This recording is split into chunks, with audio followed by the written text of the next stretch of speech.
Boom! Hey everyone on the Purple Road, it's Danny Batista and I am here in front of this beautiful heart painted by Jennifer Perlmutter. Matter of fact, we're going to visit her, we're going to meet her, and I'm so excited and thrilled to show you her gallery and discover her masterpieces because she is an artist that paints from the depth of her soul. She has such an enormous amount of sweetness in her and a great amount of energy as well. I'm excited for you guys to meet her, and she's been collected by artists from all over the world, including celebrities. She was also on a TED Talk, and she just has a lot of time and skin in the game. She is incredible. So let's go to the gallery and meet Jennifer Perlmutter.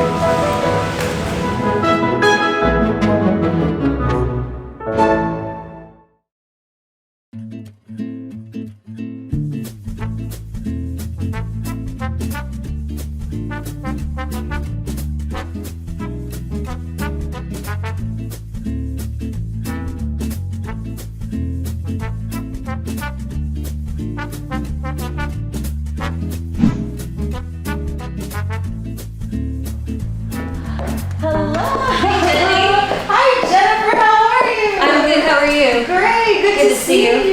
Good to see you too. Wonderful, thanks for having us. Thank you so much, it's a pleasure to have you Pleasure to have you too. And everybody on the Purple Road, this is Jennifer Perlmutter, the wonderful artist I was telling you about earlier. Hi. So Jennifer, let's explore. I love the space, by the way. Thank you. Very bright and open and airy and sweet. It's only 600 square feet up here. I have my studio downstairs. This current collection is kind of what I have termed mermaids in the basement because my studio is downstairs. Yes. And I was really just embracing the kind of womb-like quality of a creative space that doesn't have any windows. But why mermaid?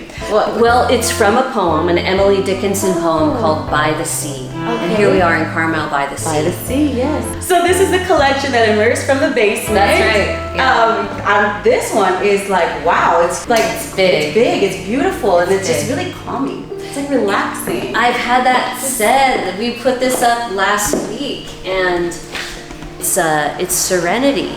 It's reminiscent of like an old, antique or even a ship's hull that's been well worn in the ocean. Right. It has that rustic type of feel to it. Yes.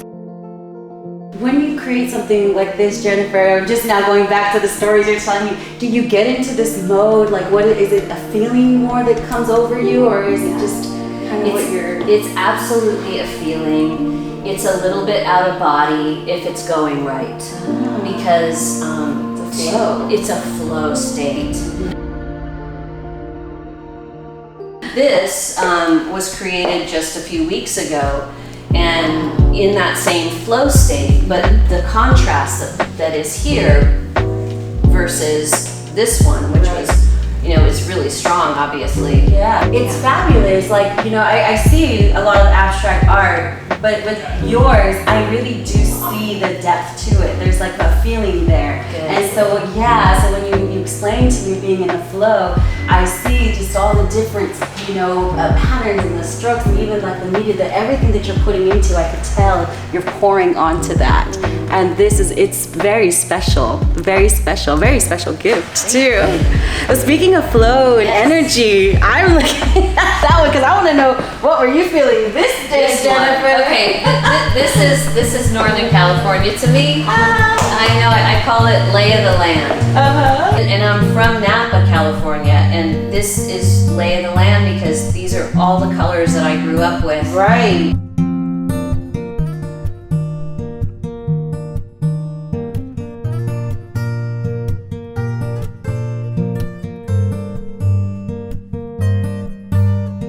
This is something that was created and is in the Collage Story collection. And the whole board this is on a panel, the whole board was covered in all kinds of fragments of paintings, magazine, even like so cool. Yeah, you get closer and you really start to see it come out. dress patterns. I'm also part of the Global Art Project, and we trade what's called frags, which are other people's paintings torn up and discarded, and we mail it to each other. This is beautiful. This is amazing, and I love that what you just said about so you guys tear up pieces of your own art and mail it to each other so you can put it in a collage? Our studios are littered with torn fragments of found objects, ephemera that we use to make work. And the Global Art Project, which was founded by Carl Hayward and Akiko Suzuki, they're friends of mine in the Bay Area, and they facilitate this exchange between artists of fragments. So it's like looking at a friend, like, oh, I see my friend right here. Yeah, that's so cool. I never knew that. I didn't know that existed. Yeah, it's really like being fun. part of a book club almost. Totally. Yeah. The energy that you and I are having right now, I could totally tell that with you, you have this beautiful alignment, and that you are, you work deeply. You work really deeply. So it is work. Yeah, it is work. But if it wasn't, then we wouldn't have this great reward, right? That's true. And so with that one being said too, one other question I have, I mean, we all have the highs and lows of life, and especially getting to where we want to be. With you as being an artist, what was your biggest challenge being an artist? The biggest ongoing challenge, really, trust. Without trust in my life, I can't surrender. And the only way to get from a blank canvas to something that has a meaning to me is in total surrender. So that's really my work, is to trust. The hardest part is trust, and I'm getting better at it. Great. Yeah. Oh my gosh, it's beautifully said. Beautifully said. I was like, it's like my heart was like opening up and pouring out of my chest. You're like, it's so true. We have to surrender. We surrender, with everything that we do, so that it could fall in its natural place. Exactly. And we could operate from an authentic place. Right? Yeah. Gosh. Yeah. Girl. Got it. So this wall is beautiful here. This is like calling me too. I mean, This one and Jambalaya, these two are you can see this is collage. jambalaya? Yeah, that's jambalaya. and then this is Untitled 5 because I just gave up on trying to title it. This one wanted attention to the red and the blue and the subtraction to show the orange. It wanted the splatter, and then so at the end I'm like, okay, it's just Untitled, and I picked 5 because I like that number. Yeah. It's like the Jackson 5. It's like the Jackson. Lots of 5. The Phillies 5.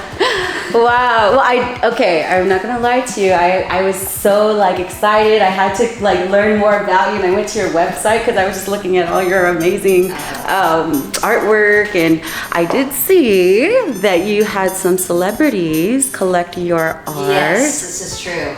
I mean, if you're in Los Angeles, first of all, as an artist for any amount of time, celebrities will own your work because the industry there is so deep. Yeah. I started out, I got my first break as a fine artist working with Mardine Davis, who I adore to this day. And she did the sets, the artwork on the sets for Paramount, Universal, all the different networks in Los Angeles. And she paid me to rent my artwork out. And then sometimes those rent it for movies or sets. Okay. Exactly. And so that sometimes people on set would purchase it from the set. They would tell me later, oh, that went to Eddie Murphy or something. I'd be like, can I write that? It's just fun. But I mean, after so many years, honestly, Denny, so many years, and looking back, it's like that was such a long time ago. Well, we are just absolutely thrilled to have you here on the Purple Road and just really discover your art and really the emotion behind it. I connected as well. I got to feel it. I connect myself even just to that painting there. I was like, ooh, that's kind of chaotic, and it's a Bay Area thing, so it's a Bay Area girl thing. So yeah, I love it. Yeah, so thank you, thank Jennifer. you. This has been great. It's been a pleasure. And if anyone on the Purple Road would love to comment and ask some questions to Jennifer. Thank you so much. Thank you, Jennifer. Yeah. It's been great. Oh, thanks, Denny. All right. Have a wonderful day. You too. Bye. Bye.